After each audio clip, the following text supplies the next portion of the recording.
Happy Wednesday, everybody. So, I want to just talk to you a little bit about my cancer diagnosis. People have been wondering about it, and people have been, kind of wondering, do I have it, do I not have it, because I've had so many tests and things like that. So, I'll just explain from the beginning how I was diagnosed. So, in last summer, I was scratching under my arm and I felt a lump to the side of my left breast, tiny, tiny lump. And in total me style, I kind of thought, ooh, there's a lump. And also in total me style, I thought, it's nothing. Uh, so I did nothing. And I didn't kind of, I did think about it. I did think about it because, as I'd explained in my last video, I was going through a really, really tough time, really tough time. So I kind of had that in mind, thinking, do you know what? You're going through a tough time. So maybe you're imagining things and being a bit of a hypochondriac. So it was a couple of months later, I went to my local GP here and she was running really late. I mean, she was running, which is unusual here. She was running about an hour and a bit late, an hour and a half late or something like that. Went in, she was very rushed. And when I showed her, she said, I don't feel anything, but I'll send a letter for you to go and get checked. And that was fine. I had also said to her, I'd like a smear if possible. And she said, I haven't time for that now, in the sense of you're only here for one thing at a time, kind of thing. So that was okay. Well, it wasn't. I felt really kind of humiliated leaving the doctors. I actually cried. Now, bear in mind, I was at a very anxious stage now. I was anxious. It was probably September. And I felt pretty anxious and alone, and anyone could have sparked me with anything to cry. And I think especially for me, when it comes to health things, I always feel pretty vulnerable when I'm not well, or there's potential that I'm not well. So anyway, I went home and let it go. I just thought, I didn't tell anyone, let it go. So then in December, maybe it was November, I got a letter to go to the breast clinic. Now, I didn't know the breast clinic was a mobile clinic that was in the car park of my doctor's GP. Went along for a mammogram. When I went in, she said, have you any previous history, etc.? And I said, well, just the lump.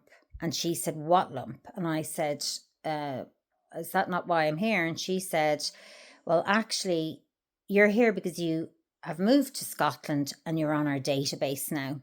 You're over 50. So you came up, on our system. So that's what this is for. This is nothing to do with your GP. And I was like, oh, okay. So this now is a few weeks later. So I thought, whatever. I mean, I know in Ireland everything takes forever anyway, so I wasn't shocked that I hadn't got a letter from a breast place in a hospital or anything like that. So she did the mammogram. She was very nice. And she said, you know what? I can't see anything. You're fine, but you will get a letter stating that. So a couple of weeks later, got a letter to go into a breast clinic in Edinburgh. And it's not a hospital or anything. It's an actual breast centre clinic thing. Went in there and don't know why I was so nervous. And everybody had somebody with them. Like everyone had, of course, I'm guessing who people were. I presumed they were women with their husbands. And one woman, I presume it was her son. Everyone was with somebody. And I just felt so vulnerable and really missed my mum. It was like, because I rang my mum every single day, a few times a day. My mum was my part of me, and I just was kind of feeling that vulnerability, and I kind of had this weird feeling. Anyway, went in, and this lovely Irish nurse I always say nationality, I always say age. I don't know why. It's just to give you a picture. So I went in and I didn't even know she was Irish. I was so like, it was only afterwards I realised she was from Cork. But she said, look, don't worry about anything. You're only here because you said you felt a lump. We haven't seen anything. So we just brought you back just to be sure. And I was told like 1 in people are brought back, 1 in 10, sorry, are brought back. And then like, maybe, I don't know, another very low percentage, there's something there. So I was like, okay, that's fine. So I went in to the next room to another nurse, and she was lovely. She was explaining to me how to check your breasts for cancer, which I'd never been taught before. And I was saying to her, it's something I don't really like to do because I had a lymph node removed from my breast, which was not cancerous. It was benign when I was 15 in the Adelaide Hospital in Dublin, which is now gone. But in those days, I don't think they could take a sample, maybe, or whatever. Anyway, they removed it and it was benign. So I'd explained to her, I just don't like, in case I feel something or whatever. I don't know. I just gives me the creeps. Not on a sexual level or anything. I don't like. It's kind of, I don't know if it's fear or whatever. So she said she couldn't feel anything. And then she said to me, could you just show me where it is? And I was like, oh, do I have to? I said, it's probably not even there anymore. I said, it was probably, and I kind of went like to the very side at my rib, and I went there. And she said, right, okay. She said, look, and she explained, she was like, that moves. It's kind of like soft. It's sore. It's really painful. It was really painful. Is really painful. She said, so that wouldn't be cancer really, with it's not really fitting into the category. And I was like, fine. So she said, but you're going to go for an ultrasound. They're really thorough. Like, I was like, okay. Went in for the ultrasound. Lovely nurse in there, and she explained you're going to have 2 doctors, a male and a female, and you're going to, so don't be shocked that you've 2 doctors and whatever, So I went in there, and of course my personality is, and I don't know if it's like you're meant to say this or not, but I'm like, oh, where are you from? And the nurse was Scottish, and where are you from? And the male doctor was there at this stage on his own, and he was Egyptian. Anyway, he was looking, and of course then I'm talking about the pyramids, and I'm just trying to probably distract myself. So he said he couldn't find anything either on the ultrasound, and could I show him where I felt had the lump? And I did. And he went, I see it now. Right. Yeah, let me just get the other doctor. So we got the other doctor, lovely woman from Greece. She was really nice. She's lovely. And then they were all just so nice in this place.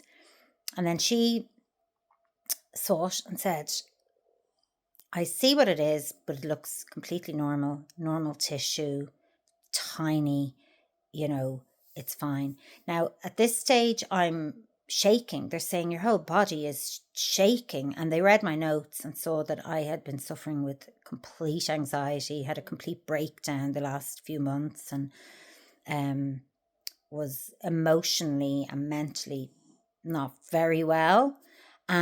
So she said, I was just saying, like, I'm finding it really difficult. I'm not working, and I can't even focus to find work, and I've lost all my confidence. I don't know what's wrong with me. And, I think it's my HRT and it's my hormones and all of this. And she said to me, do you know what? She said, we'll just take a tiny sample. And she said, she said, just to show you that it's not cancer. Do you know what I mean? It'll give you that. And I went, do you know what? I'm being silly here and I'm being over the top. No, let's forget it. Let's just leave it. So I said, can I come back in a year maybe and you can check it? Because I kind of felt it was cancer. But then I thought, if it's that small and they're saying, and now I'm on the system, they'll check me. I'll be all right. And just leave it for the moment. And she said, no, I'm going to take a biopsy. with your permission. So I looked at the lovely nurse, Scottish nurse beside me, and she was very motherly. And I said, oh no, and she's holding my arms and rubbing my legs and everything because I'm shaking, I'm in a mess. And she said, look, for your own sake, this will get rid of that little bit of anxiety from your life at least. Then you can kind of say, well, I'm well and I'm okay. And then you can move on with other things and you can work on other stuff at the moment, you know. My anxiety, by the way, here is something I've never had in my entire life. I've gone through bouts of anxiety. Obviously, I suffered with depression many years ago. I would be a very sensitive person, and I've gone through a lot of my life.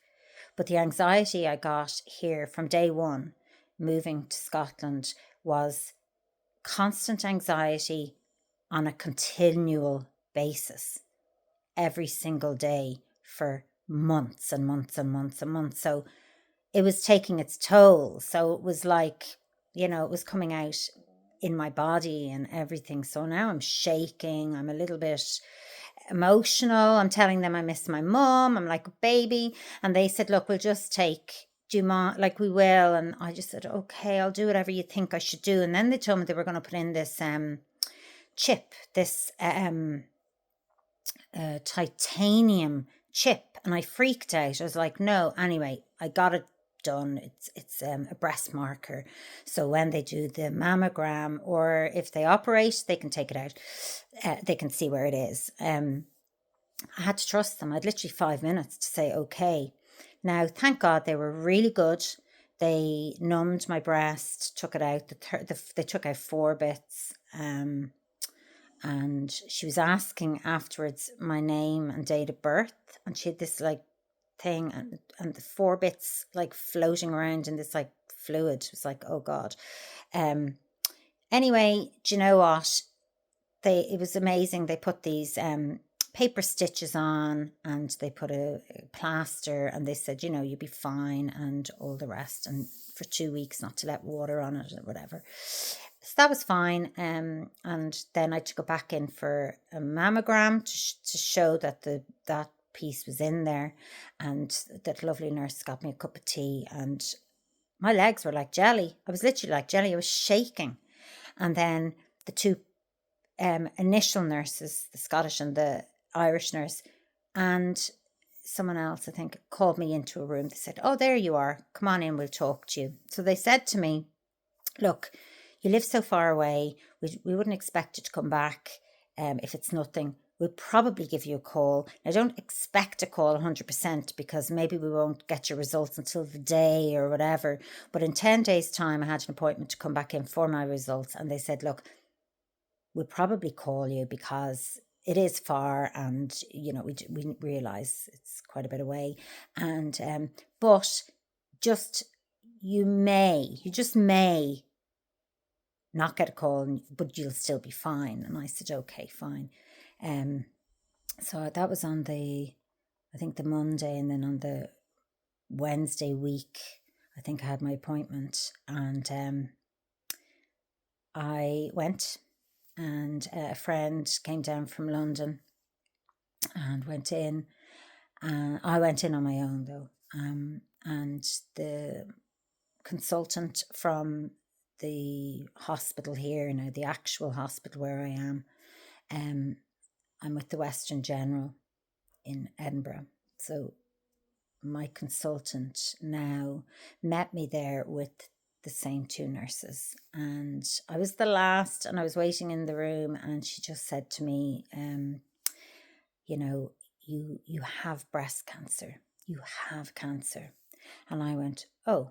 And then she said, yeah, it's in the left breast. And she explained what type of cancer. She said it's estrogen positive. You know, it's a small lump. You will need a lumpectomy and radiotherapy. And she said, you know, it'll all take a few weeks. And, you know, you're lucky because it's caught very early. We're really shocked. We're actually really shocked that it's cancerous. It looked completely normal. but it's very, very small, so it's detected very early. And it's it's the slowest growing, which is great. Slowest growing cancer, breast cancer. So it's the best one to get because it grows so slowly. So some women have it for years, and then they find the lump when it gets bigger and it's removed. But on further investigation, it's the worst in a way because it's the one that keeps coming back over and over. Anyway, she said because of that and being very difficult to find, because I've a lot of tissue, I don't know the word, but I've like tissuey, dense, that's the word, dense breasts, dense tissue. So it's very hard to find cancer actually in those breasts, even on a mammogram, or even feeling, because it's kind of, there's so much dense tissue. So she said we'd like to do another mammogram, and this time put iodine in and check it that way. So that kind of delayed things. So I then have to wait for a couple of weeks for that. Oh, and then she said to me, are you on HRT? And I said, I am. And she said, you're going to have to come off that. And I went, what? Oh my God, you can't, but oh my goodness, do. And she said, is that the worst news you've heard all day? And I said, yeah. Oh my God, I need my HRT because I'll do another video on my HRT, to be honest, because that's too long a process. But anyway, so she said, you need to come off that over the next 2 weeks. I literally went home and I used to put my gels on at night, my estrogen. I was on estrogen, progesterone, and then a tiny bit of testosterone. And I stopped it cold turkey, never touched it again. And so she said, basically, you'll be brought in for another mammogram, so to wait. So it was just kind of surreal finding out I had cancer. It was like, it was weird in the sense that I was relieved in one way because I felt I've cancer and they've found it and it's early. I was relieved because I hadn't been physically well for months. I mean, there was something not right. I did go to my GP and ask, could I have a HRT checkup, which I got, which was, you get it through a nurse and they just take your blood pressure and ask you, are you okay? I said, when can I get a blood test? And they don't do them here unless you go privately and you go to an actual menopause specialist, which I didn't have the money to do. But I had the suspicion I had too much estrogen in my body. I don't know where I got it from because anything I Googled did not suggest that. Everything I had suggested I hadn't enough estrogen, but there was something in my gut telling me I've too much estrogen.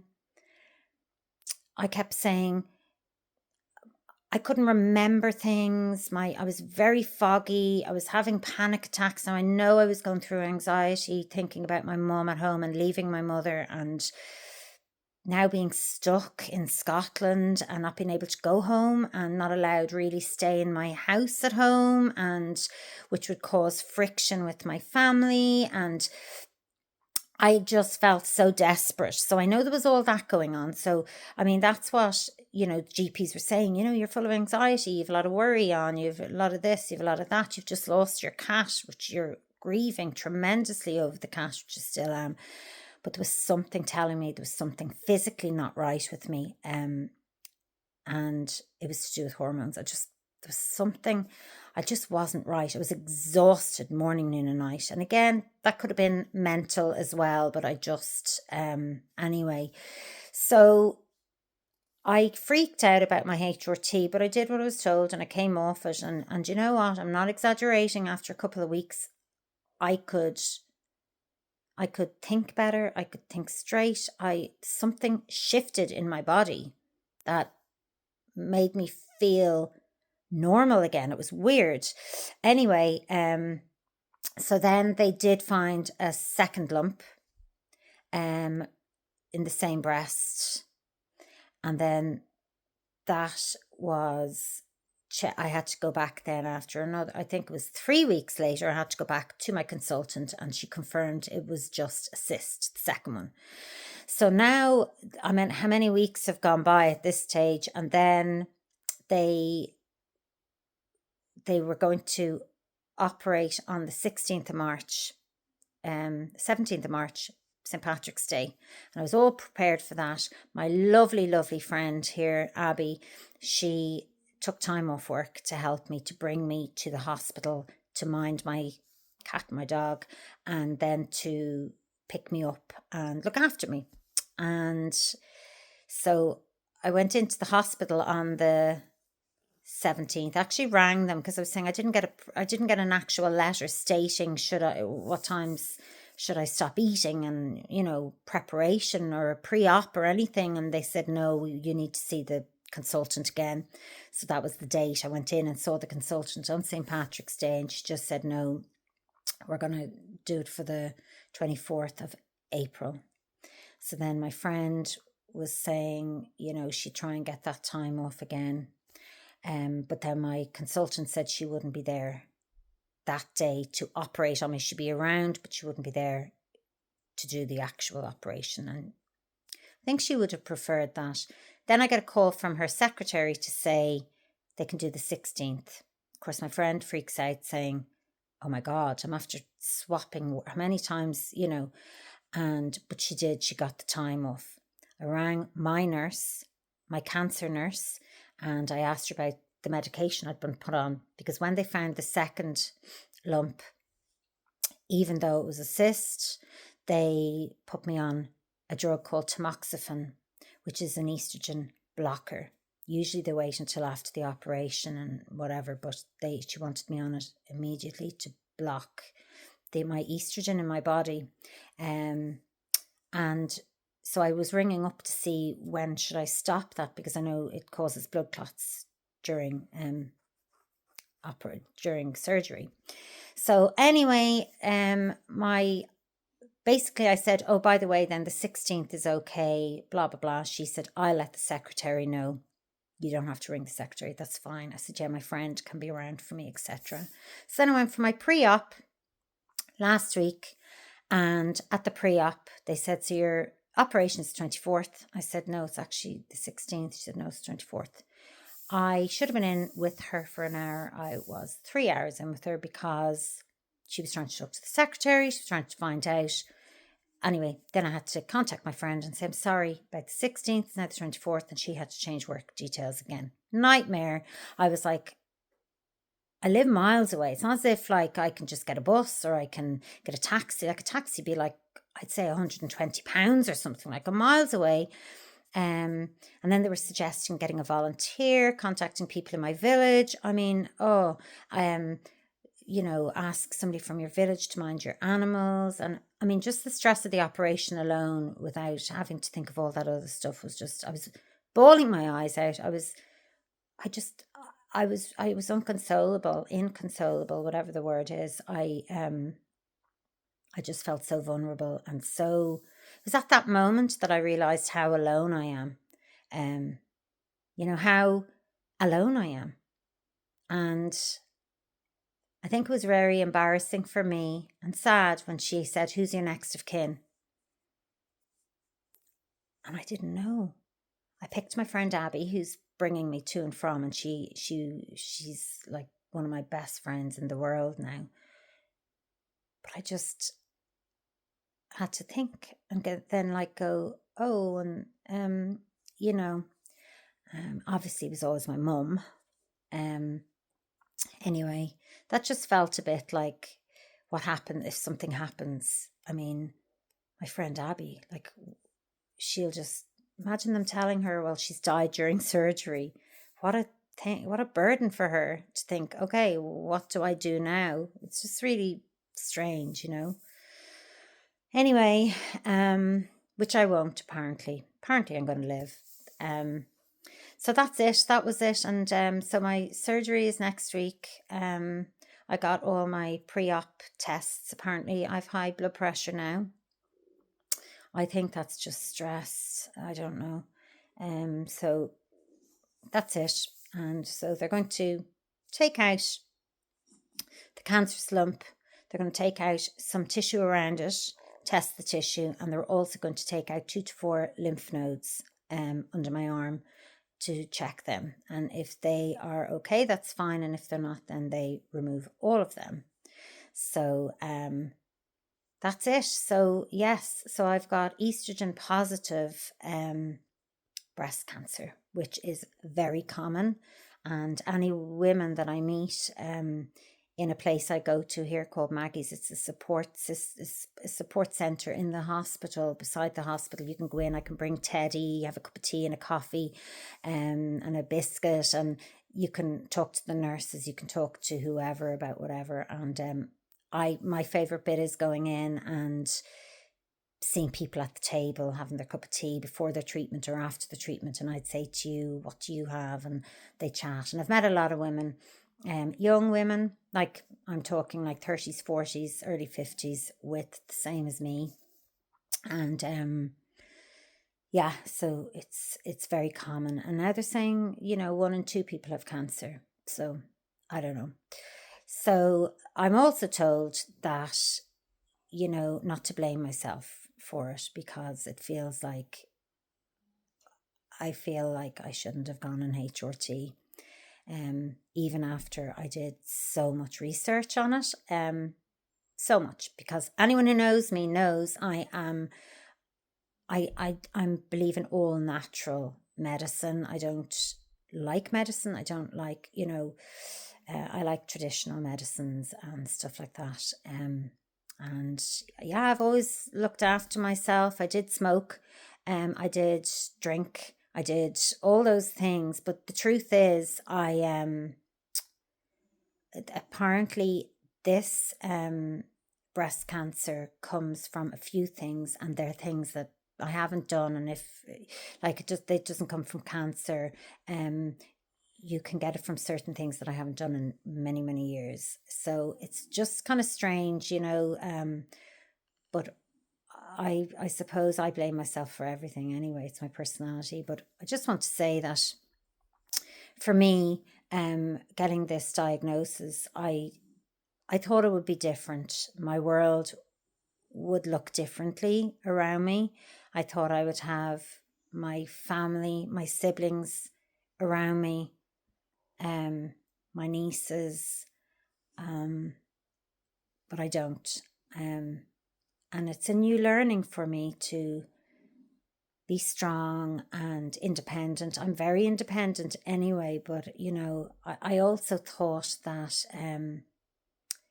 if you go to the GP and say, I need to see my doctor, I think I have a problem with the medication I'm on, and they'd say, oh right, well we have an appointment in 3 weeks, and I'd say, I've got cancer, so it's just my treatment. I'm just a bit worried about my medication. And yeah, 3 weeks. I'm like, okay, so you don't get a pass for having cancer.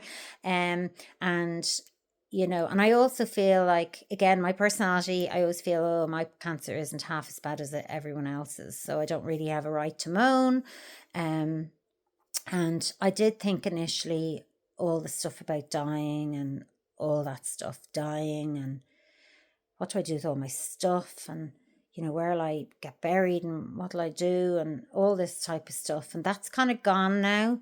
My big fear now is just finance, and where do I live after this, and what'll I do career wise, and what does my life look like after this, in the sense of I really just I don't want to go into another stressful situation. And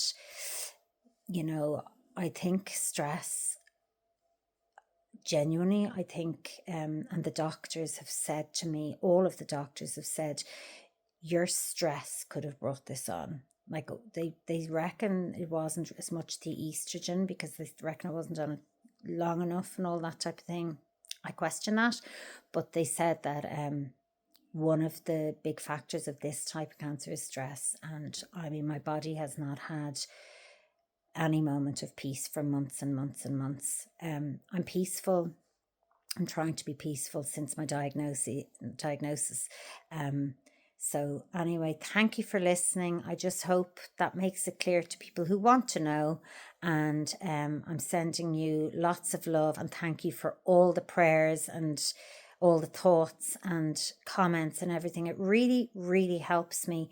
I'm very isolated where I am, really isolated, but I do have my dog and I do have my cat, and you know, I've Netflix, so that's it. Anyway, and in my case, I feel I have God, and I have my mum in my heart, even though she's at home and I haven't been able to get home to see her. I mean, just the anxiety of traveling home is just huge. Seeing her, bumping into people that may not want to see me. I find it very sad staying in the house. It's actually really has a huge effect on me, and I miss home a lot. But God has another plan for me. He didn't want me going home. He was like, nah, you're staying here. And I do have to stay here, obviously, for treatment and stuff like that. So I'll keep you posted. My next video will be on HRT. Okay, thanks everybody. Bye.